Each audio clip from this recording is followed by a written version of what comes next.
Good morning बच्चों।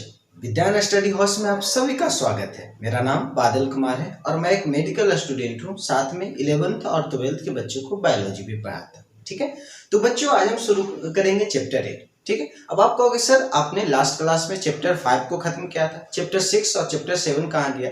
तो बच्चों हमारे पास बहुत सारे कमेंट्स आ रहे थे कि सर सेल वाली चैप्टर शुरू कीजिए और sir molecular basis of inheritance वाली चैप्टर शुरू कीजिए। तो आज हम सेल वाली चैप्टर शुरू कर रहे हैं। नेक्स्ट में हम मोलिकुलर बेसिस ऑफ इनहेरिटेंस वाले शुरू करेंगे। उसके बाद फिर हम चैप्टर 6 पे जाएंगे, चैप्टर 7 पे जाएंगे। ठीक है, अगर आपको भी कोई चैप्टर में तकलीफ हो रही है, पढ़ने में कोई चीज़ समझ में नहीं आ रहा, तो आप भी कमेंट्स के नीचे लिख सकते हैं कि सर मुझे ये चैप्टर पढ़ना है। आप अपनी फरमाइश जाहिर कर सकते हैं, मैं जरूर वो चैप्टर को पढ़ाऊंगा। ठीक है, तो शुरू करते हैं चैप्टर 8। ठीक है, तो बेटा जो चैप्टर 8 है वो यूनिट 3 के अंदर आता है बेटा। ठीक है, ये यूनिट 3 के अंदर आता है। ठीक है, यूनिट 3 के अंदर 3 चैप्टर आता है। पहला cell the unit of life, दूसरा बायोमोलिक्यूल्स और तीसरा सेल डिवीजन। ठीक है, तो आज हम शुरू करेंगे चैप्टर 8 जो यूनिट 3 का फर्स्ट चैप्टर है, cell the unit of life. तो बेटा जो सेल क्या है वो समझते हैं। ठीक है, तो जो सेल क्या है, basic unit of life. Cell is fundamental structure and function of life. ठीक है, एनसीईआरटी कहता है कि सेल है वो बेसिक यूनिट ऑफ लाइफ है और सेल जो फंडामेंटल स्ट्रक्चर ऑफ लाइफ है। ठीक है, एक एग्जांपल से समझते हैं। ठीक है, एक घर है, आप एक मकान को एक बॉडी मान लो। ठीक है, और उसके जो ब्रिक्स हैं, उसकी जो ईंटें हैं, उसको आप सेल मान लो। अब इमेजिन करो, क्या उस ईंट के बिना जो एक जो ईंटें लगी है उसके बिना क्या वो घर बन सकता? आप कहोगे नहीं sir.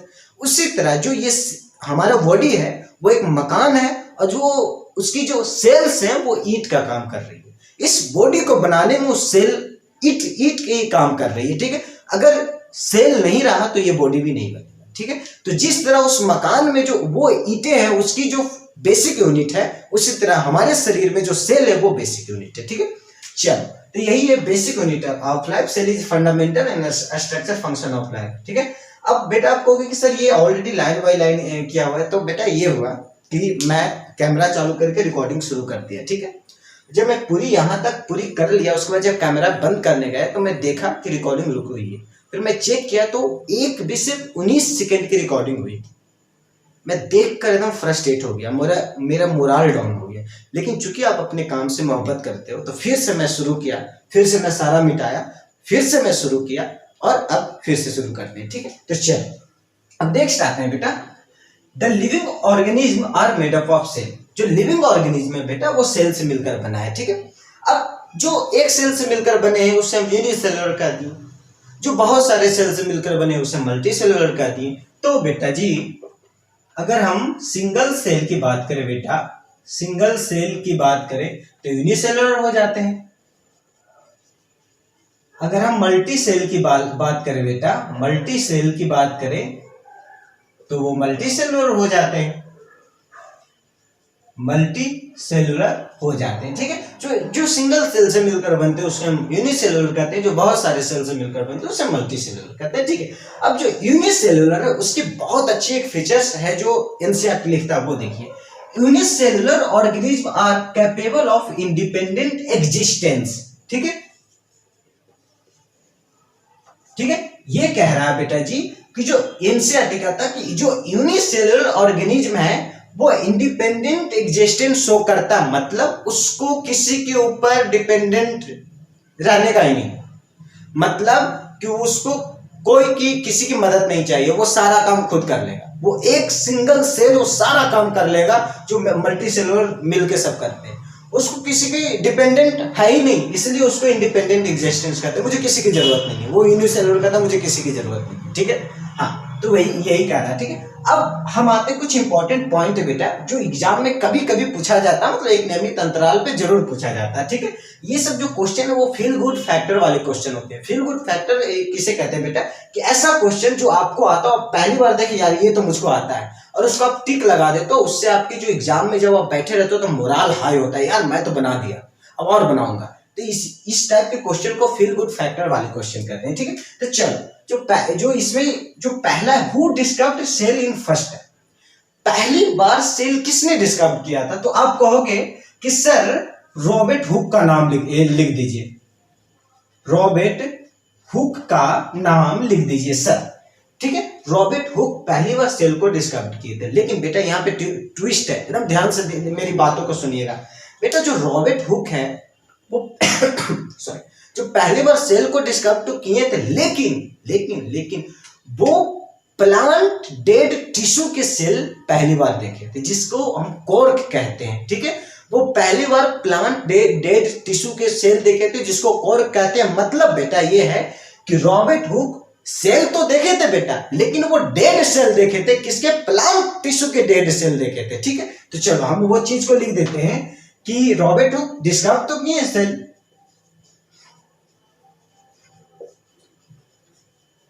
composition of cork and introduce the cell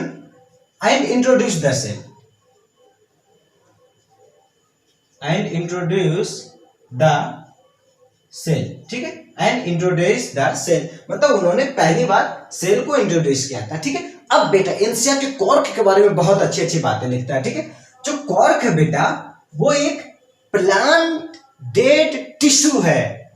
plant dead tissue है बेटा जी, प्लांट डेड टिश्यू है। और यहाँ पे एक बहुत अच्छा क्वेश्चन यहाँ से जो एनटीए वाला निकालता है।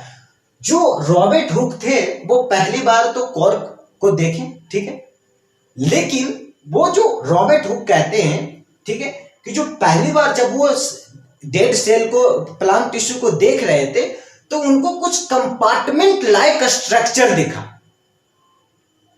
उनको कुछ बेटा जी कंपार्टमेंट लाइक स्ट्रक्चर दिखा।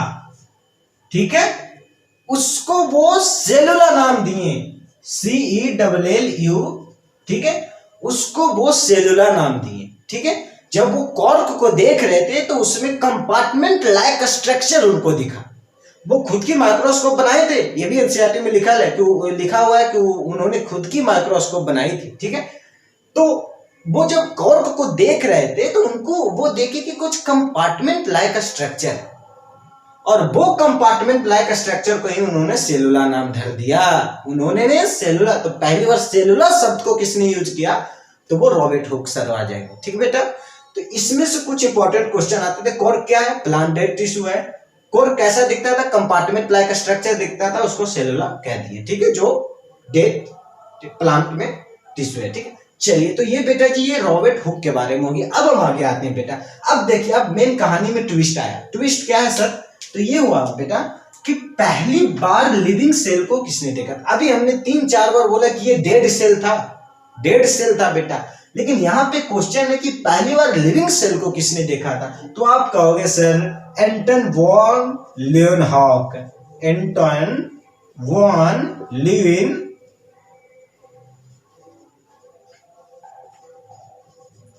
ठीक है, आप कहोगे सर एंटन वॉन ल्यूवेनहॉक पहली बार लिविंग सेल को देखा था। मैं कहूंगा वेरी गुड। फिर मैं आपसे प्रश्न करूंगा कि बेटा पहली बार तो उन्हें लिविंग सेल, कौन सी लिविंग सेल, किसमें लिविंग सेल पहली बार वो देखे थे? तो आप कहोगे सर फंसाने की कोशिश कर रहे हैं, लिवर सेल आप लिख दीजिए। तो बेटा जो ये जो एंटन वॉन ल्यूवेनहॉक जो पहली बार लिविंग सेल देखे थे वो लिवर सेल में देखे थे। किसमें देखे थे बेटा जी? लिवर सेल में देखे थे। ठीक है, लिवर सेल में देखे थे। अब हम आगे आते हैं बेटा। अब हु डिस्कवर न्यूक्लियस? हम सेल के बारे में पढ़ रहे हैं, तो सेल को कंट्रोल कौन करता भाई साहब? तो वो तो न्यूक्लियस करता है। तो न्यूक्लियस को पहली बार किसने डिस्कवर किया था? तो बेटा न्यूक्लियस को पहली बार रॉबर्ट ब्रॉन्सर डिस्कवर किया था। और एनसीईआरटी में लिखा हुआ है कि जो न्यूक्लियस है वो एसिडिक इन नेचर होता है। ये रॉबर्ट ब्रॉन्सर खुद बोले थे कि जो न्यूक्लियस है वो एसिडिक इन नेचर होता है।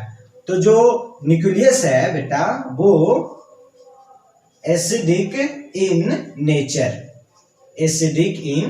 होता है बेटा जी। चलो ये हो गया। अब हम आगे बढ़ते हैं बेटा। ये तो इंट्रोडक्टरी पार्ट था सेल की। ठीक है, अब हम नेक्स्ट आते हैं बेटा सेल थ्योरी, बहुत इंपॉर्टेंट है। ठीक है, जो सेल थ्योरी बेटा, सेल थ्योरी में हम 3 साइंटिस्ट का नाम हमें याद रखना है। ठीक है, पहला सेल्डन सर, दूसरा स्वान सर और तीसरा रोडोल्फ विर्च्यू सर। ठीक है, अब अगर हम सेल्डन सर की बात करें बेटा, ठीक है, तो सेल्डन सर इन 1938 में, हाँ ये प्रीवियस ईयर में क्वेश्चन भी पूछा गया है कि जो सेल्डन सर थे वो जूलॉजिस्ट थे या फिर बोटनिस्ट थे। ठीक है, तो यहाँ पे ध्यान देने वाली बात है बेटा कि जो सेल्डन सर थे वो जर्मन बोटनिस्ट थे, जर्मनी के बोटनिस्ट थे। ठीक है, अब आते हैं क्या मैं कहने वाला था। जो सेल्डन सर थे वो 1938 में प्लांट को एग्जाम किए, प्लांट को अच्छी तरह पढ़े, अच्छी तरह देखें और बेटा वो कहें कि all plant are composed a different kind of cell, और वो बहुत सारे प्लांट को एग्जामिन करके उन्होंने ये बोला कि ऑल प्लांट्स, जो सारे प्लांट्स है वो डिफरेंट अलग अलग प्रकार के सेल से मिलकर बने हुए हैं, अलग अलग प्रकार के सेल से मिलकर बने हुए हैं। ठीक है, ये इनका स्टेटमेंट था 1938। चलो अगर हम स्वान सर की बात करें, स्वान सर आ जाएंगे, हाँ नीचे आ जाएंगे स्वान सर। ठीक है बेटा, अगर हम स्वान सर की बात करें, बेटा, तो ये चूंकि एग्जाम में पूछा जाता तो ध्यान देना, जो सेल्डन सर थे वो तो बोटनिस्ट थे, जो स्वान सर थे वो जूलॉजिस्ट थे। वो क्या थे बेटा? वो जूलॉजिस्ट थे। ठीक है, वो जूलॉजिस्ट थे। ठीक है, अब स्वान सर का कहना क्या है बेटा वो समझते हैं। स्वान सर कहे थे कि जो एनिमल की जो सेल होती है, उसके चारों तरफ एक थीन लेयर बनी होती है। जो एनिमल की जो सेल होती है बेटा, animal cell covered by a thin layer called जो उन्होंने कहा था कि जो एनिमल सेल होती है वो एक थिन लेयर से कवर्ड होती है और उसको हम प्लाज्मा मेम्ब्रेन कहते हैं। उसको क्या कहते हैं बेटा जी? प्लाज्मा, हाँ जूलॉजी, ठीक है जूलॉजी, प्लाज्मा मेम्ब्रेन, उसको हम प्लाज्मा मेम्ब्रेन कहते हैं। ठीक है, तो स्वान सर का कहना था कि जो एनिमल सेल है वो एक थिन लेयर से कवर होता है, उसे हम प्लाज्मा मेम्ब्रेन कहते हैं। ये कब किए थे? ये 39 में ये बोले थे, इनकी स्टेटमेंट आई थी कि जो एनिमल सेल है वो कवर्ड होता है एक थिन लेयर से, जिसको हम प्लाज्मा मेम्ब्रेन कहते हैं, ठीक है, ठीक बेटा। तो अभी तो हम स्वान सर के बारे में जाने, अभी और इनके कुछ स्टेटमेंट जानना है, उसके बाद फिर वर्च्यू सर के बारे में जानना है। तो अभी बहुत इंपॉर्टेंट चीजें आने वाली है। ठीक है बेटा, अब हम आगे आते हैं सेल थ्योरी के आगे, उसी के को कंटिन्यू करते हुए कि स्वान सर बोले थे कि plant and animal made up of cell. उन्होंने ये भी बोला था कि प्लांट और एनिमल दोनों सेल से मिलकर बने होते हैं। ठीक है, अब ये जो सेल थ्योरी जो सर के द्वारा दिया गया, स्वान सर सेल्डन सर के द्वारा दिया गया, उसकी एक ड्रॉबैक थी। ठीक है, उन्होंने सेल डिवीजन के बारे में कुछ बतलाया ही नहीं। उन्होंने सिर्फ ये बतलाया कि सेल होता है, ठीक है, पूरे बॉडी जो प्लांट है एनिमल है उसके बॉडी सेल से बने होते हैं। उन्होंने सेल डिवीजन के बारे में नहीं बताया, उन्हें ये नहीं बताया कि सेल कहाँ से आता, कहाँ से बनता, क्या दिस टाइप कुछ नहीं बताया उन्होंने। ठीक है, अब आते हैं, अब यहाँ पे एक हीरो की एंट्री होती है। उस हीरो का नाम था रोडोल्फ विर्च्यू। ठीक है, ये सर क्या बोले थे? ये सर बहुत ध्यान से सुनिएगा, सर ये बोले थे कि cell always comes from pre existing cell. ठीक है, प्री एग्जिस्टिंग सेल, बहुत important line. Cell always comes from बेटा जी प्री एग्जिस्टिंग सेल, मतलब सेल हमेशा प्री एग्जिस्टिंग कंडीशन से बनता है। मतलब एक पुराना सेल है, एक सेल है, वो सेल डिवीजन किया, नया सेल बना। तो जो नया सेल बना वो जो पुराना था मतलब प्री एग्जिस्टिंग से नया बना, वही ये कहना चाहते हैं कि cell always comes from pre existing cell. कैसे? सेल डिवीजन से। कैसे? सेल डिवीजन से। ठीक है, तो उनका कहना था कि cell always comes from pre existing cell, और उन्होंने इसी को एक कोड के तौर पे दिया था। उन्होंने ये बोला था कि उन्होंने ओमनीज सेलुला ई सेलुला, ओमनीज सेलुला ई सेलुला, उन्होंने एक बर्ड में इसको ये, और cell always comes from pre existing cell को एक बर्ड में एक आप ये कह सकते हैं कि कोड में बतलाया कि ओमनीज सेलुला ई सेलुला, मतलब cell always comes from pre existing cell, मतलब सेल हमेशा प्री एग्जिस्टिंग कंडीशन से बन के आती है। ठीक है, तो उन्होंने ये बोला था कि ओमनीज सेलुला ई सेलुला। ठीक है, ई सेलुला, ये किनका स्टेटमेंट था? रुडोल्फ वर्च्युअसर का। ठीक है, अब हम आगे आते हैं बेटा। अब देखिए जो सर कहें, ठीक है, अब ये पूरा हुआ सेल थ्योरी। ठीक है, ये पूरा हुआ सेल थ्योरी। अब जो सेल थ्योरी की एक्सेप्शन थी वो आरबीसी और वायरस। ठीक है, अब कहोगे सर कैसे, आरबीसी कैसे, वायरस कैसे सेल की जो एक्सेप्शन हो सकती है? ठीक, पहला मतलब cell always comes from pre existing cell, cell division से होता हो। लेकिन आरबीसी में तो न्यूक्लियस नहीं पाया जाता है बेटा, आरबीसी डिवाइड भी नहीं करता है। समझ रहे हो कहना कि कितनी गहरी बात कह रहा है। यहाँ पे बोला गया है कि एक्सेप्शन ऑफ सेल थ्योरी में आरबीसी या वायरसेस को क्यों डाला गया बेटा? क्योंकि आरबीसी में न्यूक्लियस नहीं होता है, न्यूक्लियस नहीं होता फिर उसमें सेल डिवीजन नहीं होता है, वरना आरबीसी में सेल डिवीजन होए ना तो खून थक्का जाती, जो वो पूरा हार्ड अथी हो जाए सेल डिवाइड कर करके। समझ रहे हो?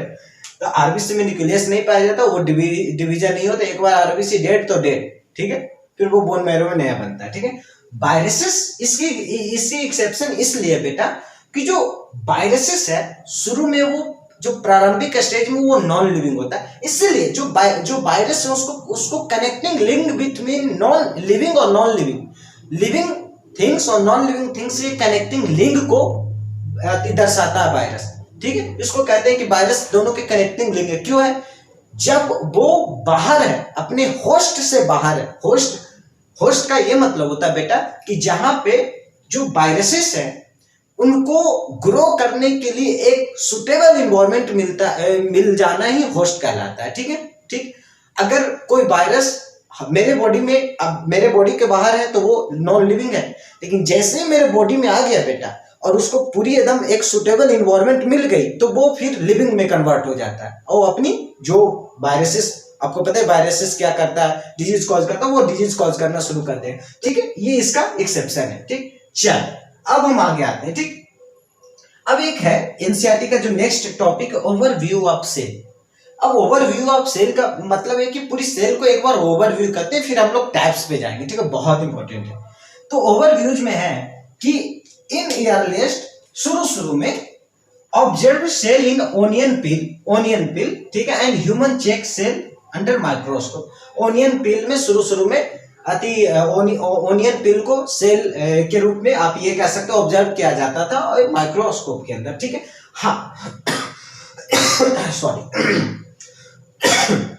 अगर बेटा माइक्रोस्कोप की बात करें तो एक इंपॉर्टेंट लिख दे, शायद एनसीईआरटी में है, मेरे दिमाग से निकल रहा है, मुझे अभी याद आ गया।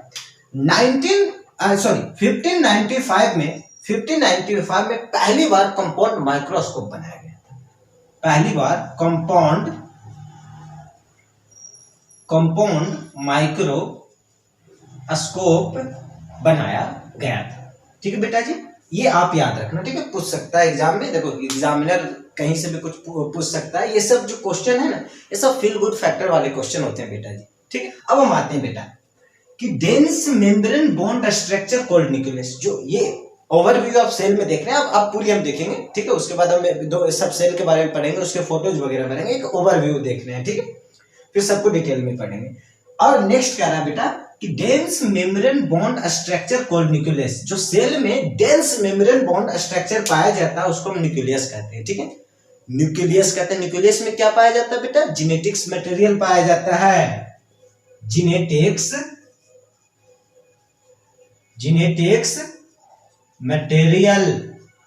जेनेटिक्स मटेरियल पाया जाता है क्रोमोसोम के फॉर्म में, और वो भी क्रोमोसोम कैसा होता है, कंडेंस क्रोमोसोम होता है, ठीक है, कंडेंस क्रोमोसोम, कंडेंस क्रोमोसोम, ठीक है।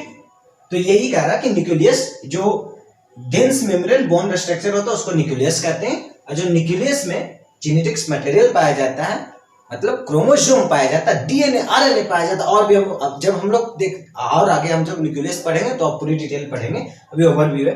तो उसमें जेनेटिक्स मटेरियल पाया जाता है, मतलब उसमें क्रोमोसोम पाया जाता है, क्रोमोसोम भी कंडेंस फॉर्म में पाए जाते हैं। कंडेंस फॉर्म समझ रहे हो,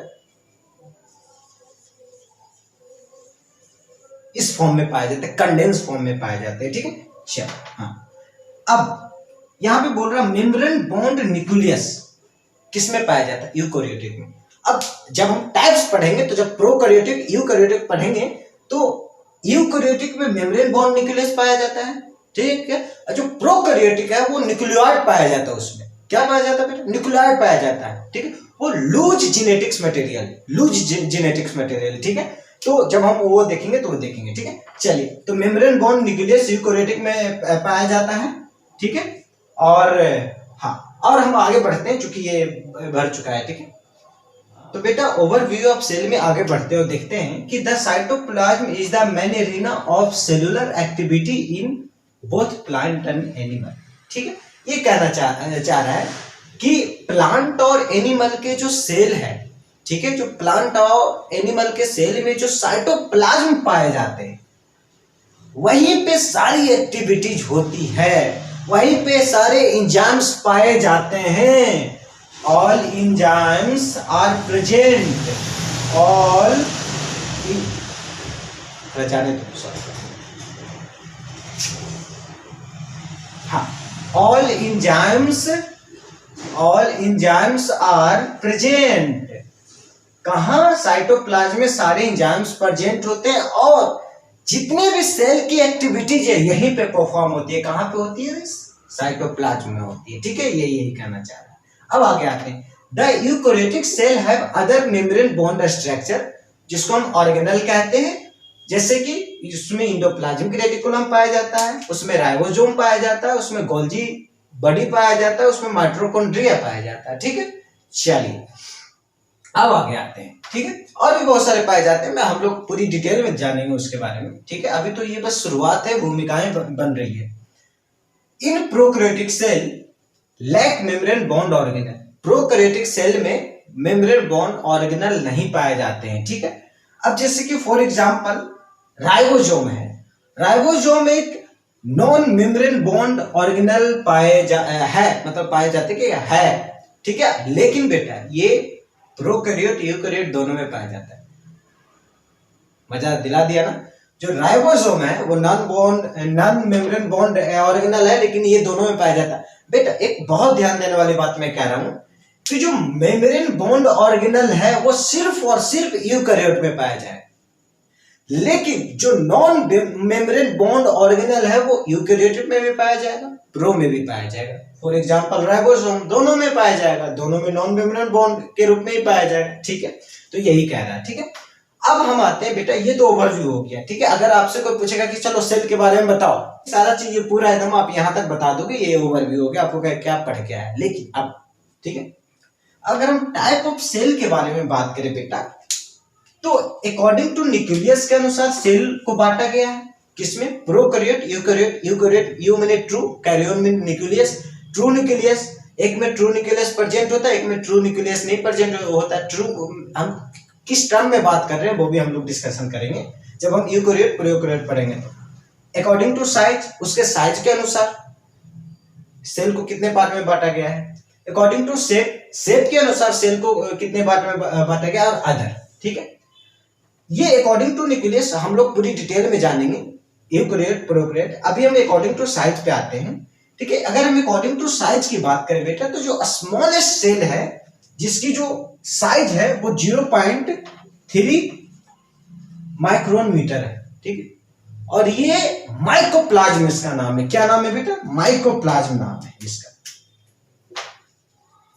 माइकोप्लाज्म, ठीक है। मतलब अगर आपसे पूछा जाए कि सबसे स्मॉलेस्ट सेल कौन है, तो आपको होगा माइकोप्लाज्म। उसकी जो साइज वो 0.3 माइक्रोमीटर, ठीक है। अगर हम बैक्टीरियल सेल की बात करें बेटा तो 3.5 माइक्रोन मीटर, ठीक है, ये लिखा हुआ है, लेकिन जनरली 2 से 5 माइक्रोन मीटर के बीच में होता है, लेकिन ये एवरेज 3.5 निकालती है, ठीक है, मतलब 2 से 5 माइक्रोन मीटर, ठीक है।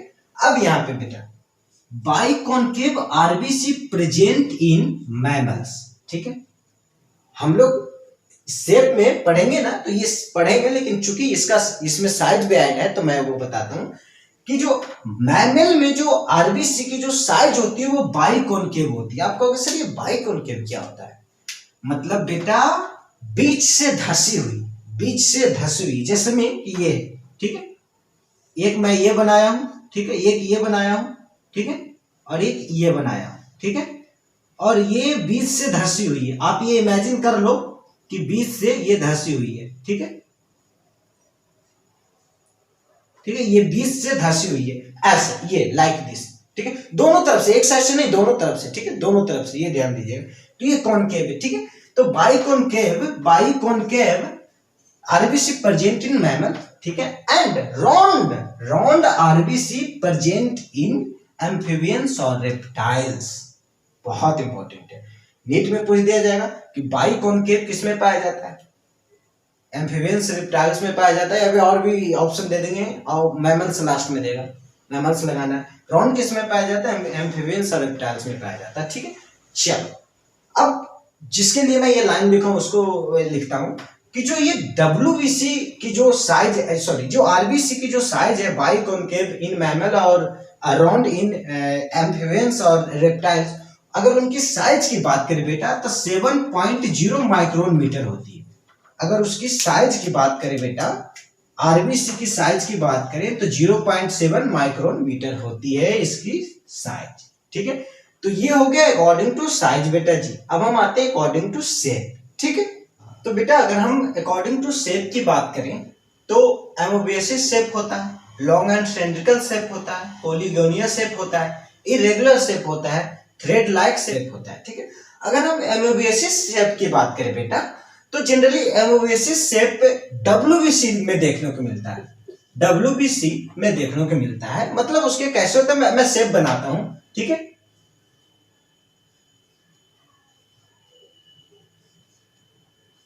ठीक है, वो इस टाइप का शेप होता है, ठीक है, इस टाइप का शेप होता है। और बेटा जी जो WBC में भगवान एक बहुत अच्छा कैरेक्टर भेजे, ठीक है, ये डाइपेडिएसिस शो करता है, वो डाइपेडिएसिस शो करता है।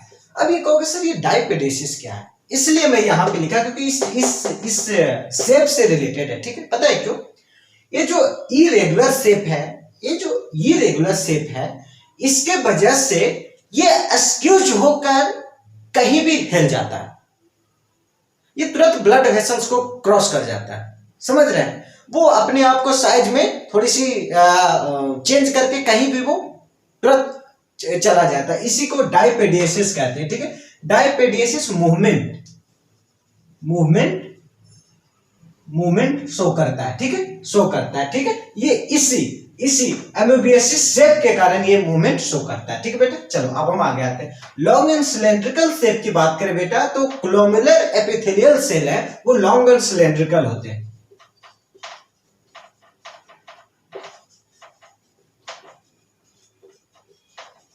सेल, ठीक है। ये लॉन्ग एंड सिलेंड्रिकल नाम में है कि लंबा और सिलेंड्रिकल रहेगा, जिसमें आप ये कह सकते हैं लंबे लंबे, ठीक है, ये इस टाइप से रहेंगे, ठीक है बेटा। अगर पॉलीगोनिया की बात करें तो स्क्वैमस सेल, ठीक है। अगर हम इरेगुलर की बात करें बेटा तो वही सेम WBC, इरेगुलर शेप में भी होते हैं, WBC वही इरेगुलर, ठीक है। थ्रेड लाइक, जनरली जो मसल्स फाइबर है वो थ्रेड लाइक होते हैं, ठीक है, मसल्स फाइबर, ठीक है, मसल्स फाइबर थ्रेड लाइक होते हैं, मतलब आप नाम से ही समझ लो ये धागे की तरह होते हैं, ठीक है। हाँ अब आते हैं बेटा, अगर हम लार्जेस्ट आइसोलेटेड सेल की बात करें तो वो क्या होता है बेटा? जो लार्जेस्ट आइसोलेटेड सेल है वो एक अंडा होता है, वो ऑस्ट्रिच का अंडा होता है। पता है हम लोग अंडा बोलते हैं, एक्चुअली वो गैमेट है, वो ध्यान दीजिएगा, वो गैमेट है। तो जो लार्जेस्ट आइसोलेटेड सेल है वो एग ऑफ ऑस्ट्रिच है, ऑस्ट्रिच है। एग ऑफ ऑस्ट्रिच है, ठीक है। Longest cell in the body क्या है? Nerve cell. नर्व सेल, जो नर्व सेल है बेटा वो longest cell in the body है, ठीक है। नर्व सेल कैसा दिखता है?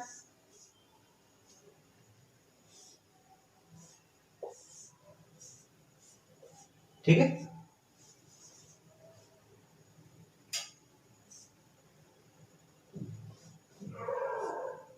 ठीक है, ये नर्व सेल है, ठीक है। तो longest cell in the body nerve cell, ठीक है। तो ये हो गया अकॉर्डिंग टू शेप। अब हम आते हैं अकॉर्डिंग टू न्यूक्लियस, जो हमने बात किया था कि जो मेन टाइप ऑफ जो सेल होती है प्रोकैरियोटिक, यूकैरियोटिक, अब हम उसको पढ़ते हैं, ठीक है। तो सबसे हम शुरू करते हैं प्रोकैरियोटिक सेल किसे कहते हैं, ठीक है। चलिए बेटा अब हम शुरू करते हैं प्रोकैरियोटिक सेल, ठीक है। प्रो करेंगे फिर यू करेंगे, ठीक है। अगर हम प्रोकैरियोटिक सेल की बात करें तो सबसे पहला कि ट्रू न्यूक्लियस प्रेजेंट नहीं होता, ठीक है। लेकिन absent true nucleus, absent true nucleus, ठीक है। अब ट्रू न्यूक्लियस क्या है उसके बारे में जानते हैं, ठीक है। चलिए बेटा अब आगे आते हैं कि represented by bacteria, blue green अलगी मतलब साइनोबैक्टीरिया। जनरली ये जो बैक्टीरिया साइनोबैक्टीरिया कौन सी किंगडम में आता है? याद करो, मोनेरा, ठीक है। तो यहां पे हम मोनेरा लिख देते हैं, ठीक है, ठीक है, मोनेरा। मतलब कि ये जो प्रोकैरियोटिक सेल है जनरली जो मोनेरा किंगडम में प्रोकैरियोटिक सेल के माइक्रो ऑर्गेनिज्म देखने को मिलते हैं, जिसमें बैक्टीरिया और ब्लू ग्रीन अलगी आ जाते हैं, मतलब साइनोबैक्टीरिया आ जाते हैं, ठीक है। चलिए अब आगे बढ़ते हैं। प्रोकैरियोटिक हैव सेल वॉल, ठीक है। तब ध्यान से देखिए एक एक वर्ड कि प्रोकैरियोटिक के पास सेल वॉल होता है, सराउंडेड द सेल मेम्ब्रेन, ठीक है। प्रोकैरियोटिक के पास सेल वॉल होता है और सेल मेम्ब्रेन से सराउंडेड होता है, बट एक्सेप्शन एक है माइकोप्लाज्म। माइकोप्लाज्म में सेल वॉल नहीं प्रेजेंट होता बेटा, एकदम याद कर लो। माइकोप्लाज्म में सेल वॉल नहीं प्रेजेंट होता है, ठीक है। और बाकी में सेल वॉल प्रेजेंट होता है जो सेल मेम्ब्रेन से सराउंडेड होता है, ठीक है। ये कुछ और डाटा थी जो मैं लिखा हूं क्योंकि बुक्स में है तो याद करना जरूरी है। माइकोप्लाज्म अभी मैंने लिखा 0.3 माइक्रोन मीटर के होते हैं, पीपीएलओ 0.1 माइक्रोन मीटर के होते हैं, ठीक है। जो टिपिकल बैक्टीरियल जो सेल होती है 1 to 2 माइक्रोन मीटर की होती है, ठीक है, ये बुक में लिखा हुआ है। चलिए अगर हम प्रोकैरियोटिक सेल की फीचर्स की बात करें बेटा तो सेल वॉल प्रेजेंट होता है उसमें, एक्सेप्शन माइकोप्लाज्म में नहीं होता, ये बस ध्यान देना। साइटोप्लाज्म प्रेजेंट होता है, ठीक है, हाँ सर, ठीक है। नो वेल डिफाइंड न्यूक्लियस, जो मैं अभी 3-4 बार बोल चुका हूं कि जो ट्रू न्यूक्लियस प्रेजेंट नहीं होता है यही है बेटा ट्रू न्यूक्लियस। मतलब कि नो वेल डिफाइंड न्यूक्लियस, मतलब इसमें वेल डिफाइंड न्यूक्लियस प्रेजेंट नहीं होता, इसलिए इसमें ट्रू न्यूक्लियस एब्सेंट होते हैं, ठीक है। अब उसके जगह पे क्या प्रेजेंट होता है बेटा? उसके जगह पे क्या प्रेजेंट होता है? उसके जगह पे प्लाज्मिड प्रेजेंट होता है, उसके जगह पे प्लाज्मिड प्रेजेंट। प्लाज्मिड क्या है? वो इरेगुलर शेप में होता है, मैं आगे और देखते हैं, ठीक है। तो नो वेल डिफाइंड न्यूक्लियस, ठीक है, प्रेजेंट इसमें होता है। अगर हम जेनेटिक्स मटेरियल आर नेक्ट, अगर हम जेनेटिक्स मटेरियल की बात करें तो इसमें नेक्ट होते हैं। And not involve bye nuclear membrane, ये जो न्यूक्लियर मेम्ब्रेन नहीं है जिसके वजह से इसकी शेप इरेगुलर आ जाती है अलग अलग, और उसी को प्लाज्मिड कहते हैं और उसी को हम ट्रू न्यूक्लियस के बाहर निकाल दें, मतलब उसको इसमें ट्रू न्यूक्लियस प्रेजेंट नहीं होता। क्यों नहीं? क्योंकि इसमें न्यूक्लियर मेम्ब्रेन एब्सेंट होता है, ठीक है। एक पानी है, लोटा में डाल दिए तो वो लोटा क्या हो गया? वो न्यूक्लियर मेम्ब्रेन हो गया। अब लोटा को हटा दो तो पानी कहीं भी इधर उधर चला जाएगा, उसकी शेप वो ले लेगी, ठीक है। तो यही हो गया। तो इसमें जेनेटिक्स मटेरियल आर नेक्ड, मतलब इसमें हिस्टोन प्रोटीन एब्सेंट होते हैं। क्या बहुत इंपॉर्टेंट लाइन है कि जेनेटिक्स मटेरियल आर नेक्ड का मतलब हिस्टोन प्रोटीन आर एब्सेंट, ठीक है बेटा जी, हिस्टोन प्रोटीन आर एब्सेंट, ठीक। चलो आगे आते हैं। Genomic DNA have fast keeping gene which control vital activity. हाँ, चूंकि सिंगल जीन है, चूंकि प्रोकैरियोटिक है, चूंकि यूनिसेलुलर है, तो इसमें ये बोला गया है कि जो उसकी जो पूरी जो वाइटल एक्टिविटीज को कौन कंट्रोल करता है, तो जीनोमिक डीएनए होता है बेटा, जो जीनोमिक डीएनए होता है बेटा, उसकी पूरी वाइटल एक्टिविटीज की कंट्रोल करता है। Genomic DNA have housekeeping gene, genomic DNA में हाउसकीपिंग जीन होती है जो पूरी वाइटल एक्टिविटीज को कंट्रोल करती है, ठीक है। मतलब इसकी vital activity genomic DNA control करता है। अगर जीनोमिक डीएनए के अंदर भी बात करें तो हाउसकीपिंग जीन होती है जो उसकी पूरी वाइटल एक्टिविटीज को कंट्रोल करती है, ठीक है। तो ये बहुत इंपॉर्टेंट है, स्टार बना लो, ठीक है। चलो अब आगे आते हैं। Mesosome are in folding of cell membrane. अब देखो सुनो, अब एक अच्छी सी प्रोकैरियोटिक की एक फोटो बना ले, चलो बनाते हैं, उसको और मजा आएगा समझने के लिए। तो एनसीईआरटी में जो है उसी को थोड़ा सा, एनसीईआरटी थोड़ा सा ज्यादा कॉम्प्लिकेटेड करके बनाया है, बस उसी को मैं एक इजी वे में बना देता हूं, ठीक है।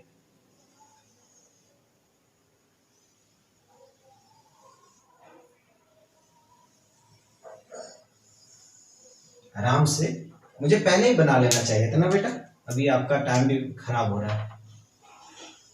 ये क्रैश कोर्स है ना, तो इतना टाइम हम बर्बाद नहीं कर सकते।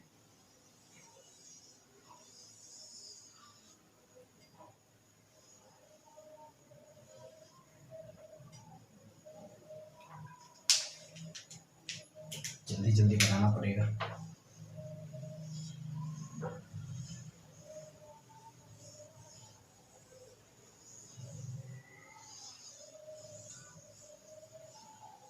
चलो बेटा, ठीक है। चलो इसको लेबलिंग करें। अरे यार ज्यादा बड़ा बन गया ना, चलो इसको लेबलिंग करते हैं बेटा। जो ये बीच में क्या है, जिसमें न्यूक्लियर मेम्ब्रेन एब्सेंट है, तो वो उसको क्या, अभी हमने क्या बोला, अभी हमने यहाँ पे कुछ लिखा, प्लाज्मिड लिखा, तो ये क्या है, जल्दी जल्दी लेबलिंग करते हैं, प्लाज्मिड, ठीक है, प्लाज्मिड, ठीक है बेटा, प्लाज्मिड। चलो ये क्या है बेटा, थैली की तरह लटको, मेसोसोम, ठीक है, यही बोल रहा है बेटा, यही बोल रहा है। Mesosome are in folding of cell membrane, जो सेल मेम्ब्रेन है, सेल मेम्ब्रेन के फोल्डिंग से मेसोसोम बनता है, ठीक है, ये जो मेसोसोम है, ठीक है, ठीक है बेटा, मेसोसोम है, ठीक। अब हम आगे आते हैं। हाँ, अब इसमें कुछ भरा हुआ रहता है जिसको हम क्या कहते हैं बेटा, जिसको हम प्लाज्मा मेम्ब्रेन, सॉरी ये साइटोप्लाज्म कहते हैं, साइटोप्लाज्म कहते हैं बेटा, ठीक है, साइटोप्लाज्म कहते हैं, ठीक। इसमें कुछ इस टाइप का स्ट्रक्चर होता है, कुछ इस टाइप का स्ट्रक्चर होता है बेटा, ठीक है। इस टाइप का स्ट्रक्चर को क्या कहते हैं बेटा, राइबोसोम, राइबोसोम। इस टाइप के स्ट्रक्चर में ये देखो, राइबोसोम को बांध कर वो रखा हुआ है, सो मेनी राइबोसोम एक साथ है, तो उसको पॉलीजोम कहते हैं। ये जो बीच से गया है पॉलीजोम, पॉलीजोम, ठीक है बेटा, पॉलीजोम। और क्या क्या करना, हाँ, अब इसको हम लेयर के नेमिंग करते हैं बेटा। तो सबसे ऊपर ग्लाइकोकैलिक्स आएगा, ठीक है। जो बीच का जो लेयर आएगा वो सेल वॉल आएगा, सेल वॉल। और जो सबसे अंदर का लेयर है वो प्लाज्मा मेम्ब्रेन आएगा, ठीक है, प्लाज्मा मेम्ब्रेन। इन तीनों को मिला के बेटा, इन तीनों को मिला के सेल इनवेलप कहते हैं। आगे आगे और देखेंगे, सेल इनवेलप कहते हैं, ठीक बेटा। तो ये हो गया। और इसमें क्या, हाँ हाँ बेटा, इसमें चलो मैं ऊपर बना लेता, इसमें छोटी छोटी पिलाई प्रेजेंट होती है, ठीक है, जिसका काम है बेटा रिप्रोडक्शन में पार्टिसिपेट करना, रिप्रोडक्शन में पार्टिसिपेट करना, वो भी कौन सी, कंजुगेशन में, ठीक है, कंजुगेशन में, ठीक, कंजुगेशन में। चलो ये पिलाई हो गया बेटा। और इसमें चलो पिलाई कहाँ और लिखूं, कहाँ और लिखूं, चलो पिलाई, अब यहां पे मैं, ठीक है, फिम्ब्रिये प्रेजेंट होता है, ठीक है, इसमें पिलाई और फिम्ब्रिये दोनों प्रेजेंट होता है। फिम्ब्रिये का काम क्या है बेटा, फिम्ब्रिये का काम क्या है बेटा, जो फिम्ब्रिये का काम है वो अटैचमेंट करने का काम है, फिम्ब्रिये को होल्ड, किसी चीज को पकड़ने का काम है, ठीक है, अटैचमेंट का काम है, ठीक है, अटैचमेंट का काम है, ठीक है। ये फिम्ब्रिये हो गया, ये मेसोसोम हो गया, ये अटैचमेंट का काम हो गया। इसके जो 3 वो है, ठीक है, ये सबसे पहले ग्लाइकोकैलिक्स, उसके बाद सेल वॉल और प्लाज्मा मेम्ब्रेन, ठीक है। तो ये हो गया एक प्रोकैरियोटिक सेल हो गया बेटा, ये हो गया प्रोकैरियोटिक सेल, ठीक है। और कुछ छूटा है क्या? और कुछ छूटा है क्या? कुछ छूटा है? नहीं बेटा, कुछ तो छूटा तो नहीं है। तो ये हो गया एक प्रोकैरियोटिक सेल, ये हो गया एक प्रोकैरियोटिक सेल। तो यही कह रहा बेटा, mesosome are infolding in cell membrane, ये जो फोल्डिंग है ये मेसोसोम है बेटा, ठीक। ये पूरे साइटोप्लाज्म, ठीक है। सर्कुलर और double stranded DNA called plasmid, ये जो है, ये जो है जिसमें सेल मेम्ब्रेन एब्सेंट है, जिसको हम प्लाज्मिड किए हैं, वो एक्चुअली क्या है? वो एक्चुअली सर्कुलर और डबल स्ट्रैंडेड डीएनए है। एक्चुअली ये सर्कुलर और डबल स्ट्रैंडेड डीएनए है, ठीक है। सर्कुलर और डबल स्ट्रैंडेड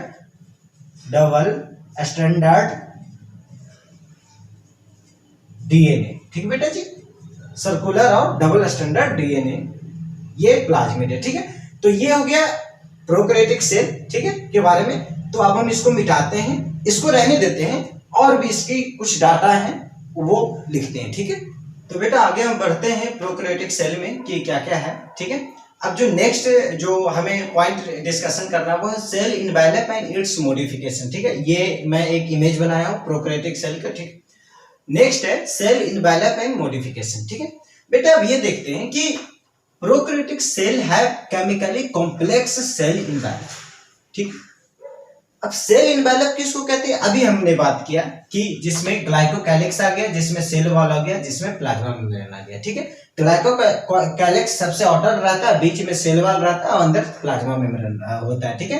तो envelope up to 3 layer, glycocalyx, cell wall और प्लाज्मा मेम्ब्रेन, ये तीनों को मिला के सेल इनवेलप कहते हैं, ठीक है बेटा जी। चलो अब आगे आते हैं। सेल इनवेलप का काम क्या है बेटा? सेल इनवेलप का काम है प्रोटेक्शन करना, ठीक है, सेल को प्रोटेक्शन करना, ठीक है।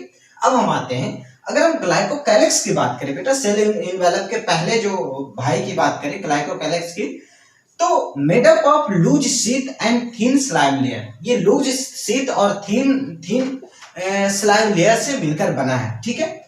और जब ये हार्ड, थिक और टफ हो जाता है उसको हम कैप्सूल कहते हैं, समझ गए? जब ये हार्ड, थिक और टफ हो जाता है तो कैप्सूल कहते हैं, ठीक है। ये पता है बेटा, यहाँ पे एक्चुअली जो ग्राम निगेटिव, ग्राम पॉजिटिव बैक्टीरिया, आपको पता है ना कि ग्राम निगेटिव क्या है, ग्राम पॉजिटिव क्या है, ठीक है। तो ये जो ग्राम निगेटिव और ग्राम पॉजिटिव कैसे पता चलता है? इसी के वजह से पता चलता है, इसी के वजह से पता चलता है। कैसे चलता है वो देखते हैं, ठीक है। अब बेटा बात यह है कि जो मोटे लिपिड के लेयर रहेगा, जब थिक लिपिड का लेयर रहेगा तो वो ग्राम निगेटिव शो करेगा, ठीक है, ग्राम निगेटिव शो करेगा। और जब थिन जो लिपिड का लेयर रहेगा वो ग्राम पॉजिटिव शो करेगा, ठीक है, ग्राम पॉजिटिव शो करेगा। जो थिक लिपिड लेयर रहेगा वो ग्राम निगेटिव शो करेगा, जो थिन लिपिड लेयर रहेगा वो ग्राम पॉजिटिव शो करेगा, ठीक है, ये ठीक। अब हम आते हैं बेटा सेल वॉल के बारे में जानते हैं कि सेल वॉल क्या है।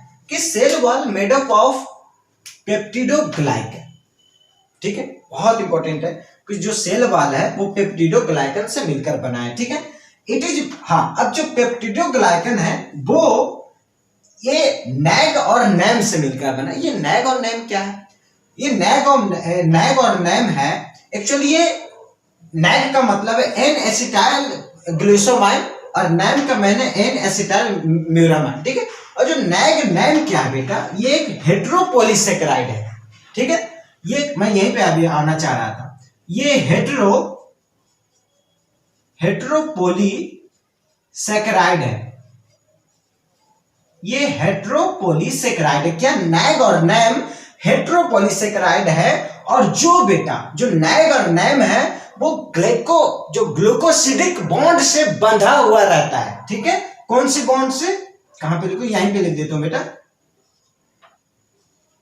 ग्लूकोसिडिक बॉन्ड, ठीक है, ग्लूकोसिडिक बॉन्ड से बंधा हुआ रहता है। कौन? नैग और नैम, ठीक है। ये हेट्रोपोलीसेकेराइड है, हेट्रोपोलीसेकेराइड। चल अब हम आगे आते हैं बेटा, ठीक। अब main function of cell wall, जो मेन फंक्शन सेल वॉल की मेन फंक्शन क्या है बेटा? प्रिवेंट बैक्टीरिया, ध्यान से देखिएगा, सेल फ्रॉम ब्रस्टिंग और कोलैप्सिंग, फटने से और कोलैप्स होने से उसको बचाता है कौन? सेल वॉल बचाता है। समझ गए बेटा? सेल वॉल बचाता है, ठीक है। बैक्टीरिया को फटने से और कोलैप्स होने से सेल वॉल बचाता है, तो सेल वॉल का काम ये हो गया, ठीक है। अब हम आते हैं प्लाज्मा मेम्ब्रेन, ठीक है। अब ये मिटा दे, कोई दिक्कत नहीं है। चलो तो बेटा अगर हम प्लाज्मा मेम्ब्रेन की बात करें, ठीक है, सेल वॉल के बाद प्लाज्मा मेम्ब्रेन की बात करें तो made up of lipid bilayer, ठीक है। ये लिपिड बाइलेयर से मिलकर बना है, ठीक है, लिपिड बाइलेयर से मिलकर बना है, ठीक है। Plasma membrane are selective permeable, जो प्लाज्मा मेम्ब्रेन होते हैं वो सिलेक्टिव परमेएबल होते हैं, ठीक है। अब नेक्स्ट आते हैं a special membrane structure called mesosome, ठीक है। अभी हम लोगों ने देखा कि जो प्लाज्मा मेम्ब्रेन जब इनफोल्डिंग होता है तो मेसोसोम बनाता है, ठीक है। मेसोसोम क्या है उसके बारे में देखते हैं। Mesosome are infolding of plasma membrane, अभी हम लोगों ने देखा, ठीक है, कि mesosome helps in formation of cell wall. Mesosome है वो सेल वॉल के फॉर्मेशन में मदद करता है, ठीक है। Mesosome helps in DNA replication, ये डीएनए रेप्लिकेशन में भी मदद करता है, ठीक है। मेसोसोम, जो मेसोसोम है वो तीन चीज को कंटेन करता है, वेसिकल्स, लैमेला और ट्यूबुल्स, ठीक है। ये तीनों मिलकर मेसोसोम बनाते हैं, ठीक है।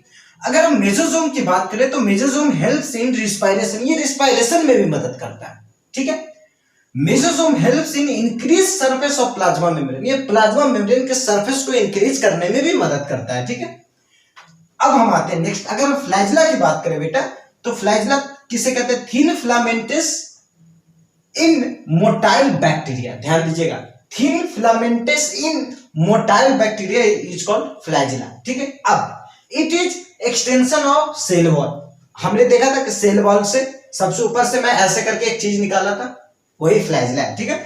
तो thin extension of cell wall, और बेटा जो फ्लैजिला 3 पार्ट में बटा होता है, फिलामेंटस, हुक और बेसल बॉडी। बेसल बॉडी जो हमने बताया था, जो अंदर होता है जहां से निकलता है, ये बेसल बॉडी है, ठीक है। तो यही है, ठीक है, ये बेसल बॉडी है, ठीक है। तो फिलामेंटस, हुक और बेसल बॉडी, ठीक है, फ्लैजिला 3 पार्ट में बटा होता है, ठीक है। अगर हम पिलाई की बात करें तो वो रिप्रोडक्शन करवाता है, कौन सी? कंजुगेशन, ठीक है, कंजुगेशन प्रोसेस, ठीक है। अगर हम फिम्ब्रियस से बात करें तो वो अटैचमेंट में मदद करता है, तो पार्टिसिपेट करता है, ठीक है। अब हम आगे बढ़ते हैं, ठीक।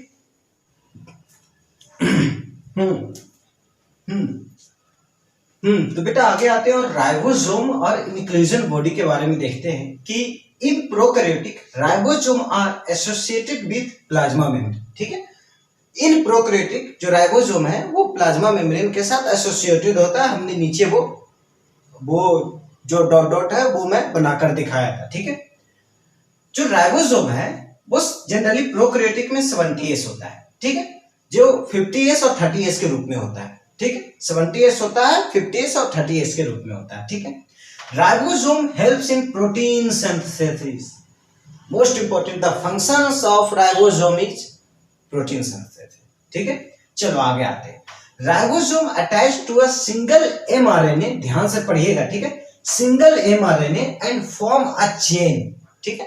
Ribosome attach a single mRNA form a chain is called polysome, समझ रहे हो?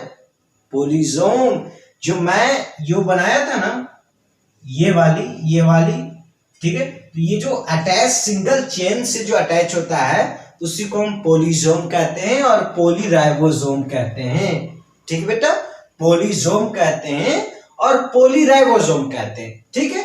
तो ribosome attach to a single mRNA and form a chain is called polysome और polyribosom, ठीक है। चलो आगे आते हैं। अब हम आगे आते हैं बेटा इंक्लूजन बॉडी, ये तो राइबोसोम के बारे में हो गया। अब हम इंक्लूजन बॉडी में आते हैं। अगर हम इंक्लूजन बॉडी के बारे में बात करें तो reserve material and stored in the form of inclusion body. Inclusion body क्या है? Reserve material and stored in the form of inclusion body, example phosphate, granules, glycogen and granules, ठीक है, सॉरी, फॉस्फेट, ग्लाइकोजेन और granules के form में store होता है, ठीक है, फॉर्म में स्टोर होता है। The reserve material and stored in the form of inclusion bodies, example phosphate, glycogen and granules, ठीक है बेटा। चलो अब आगे आते हैं। In purple and green photosynthesis bacteria gas vacuole और फॉर्म, इसमें गैस वैक्यूल फॉर्म होता है। ठीक है, ये पर्पल और जो ग्रीन बैक्टीरिया दोनों फोटोसिंथेसिस बैक्टीरिया है। ठीक है, तो जो पर्पल और ग्रीन जो फोटोसिंथेसिस बैक्टीरिया है इसमें गैस वैक्यूल फॉर्म होता है। ठीक है, अब गैस वैक्यूल क्या है उसको देखते हैं। ठीक है, गैस वैक्यूल का काम क्या है बेटा, ये ऑस्मो रेगुलेशन करता है। ऑस्मो रेगुलेशन करता है। ठीक है, ये टेम्परेचर को, वाटर को मेंटेन करता है। ठीक है, it maintain temperature and water. ठीक है, ठीक है, ये जो गैस वैक्यूल है उसमें वो ऑस्मो रेगुलेशन करता है और ये टेम्परेचर और वाटर को मेंटेन करता है। ठीक है, तो ये हो गया ये जो पर्पल और ग्रीन बैक्टीरिया होते हैं जिसमें गैस वैक्यूल पाए जाते हैं। ठीक बेटा, तो यहाँ पे प्रोकैरियोटिक सेल खत्म हुआ और मुझे लग रहा है कि चूंकि क्लास बहुत लंबी हो चुकी है तो जो यूकैरियोटिक जो सेल है वो नेक्स्ट क्लास में हम लोग खत्म करेंगे। अगर आपको वीडियो पसंद आए तो प्लीज लाइक करें, शेयर करें, सब्सक्राइब करें और आपको जो भी टॉपिक में दिक्कत आ रही है, जो भी चैप्टर में दिक्कत आ रही है, प्लीज कमेंट में लिखें, हम उससे जरूर पूरा करेंगे। आज अभी हम सेल को खत्म कर लेते हैं, उसके बाद हम लोग मॉलिक्यूलर बेसिस ऑफ इनहेरिटेंस पे जाएंगे और उसके बाद आपकी अगर टॉपिक आई तो उसको कंटिन्यू करेंगे, नहीं तो फिर 6 चैप्टर को कंटिन्यू करेंगे। ठीक है, तो तब तक के लिए नमस्कार, थैंक यू।